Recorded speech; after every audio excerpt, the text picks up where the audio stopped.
To those who have obtained like precious faith with us by the righteousness of our God and Savior Jesus Christ, grace and peace be multiplied to you in the knowledge of God and of Jesus our Lord,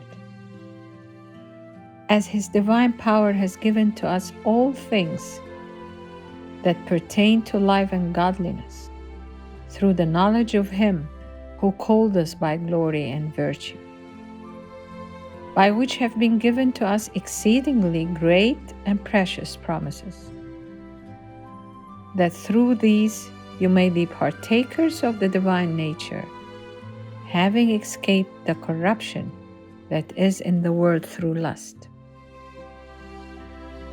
But also for this very reason, giving all diligence, add to your faith virtue, to virtue knowledge, to knowledge self-control, to self-control perseverance, to perseverance godliness, to godliness brotherly kindness, and to brotherly kindness love.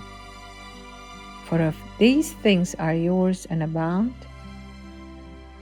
you will be neither barren nor unfruitful in the knowledge of our Lord Jesus Christ. For he who lacks these things is short-sighted even to blindness, and has forgotten that he was cleansed from his old sins. Therefore, brother, be even more diligent to make your call and election sure. For if you do these things, you will never stumble. For as an entrance will be supplied to you abundantly into the everlasting kingdom of our Lord and Savior, Jesus Christ. Amen.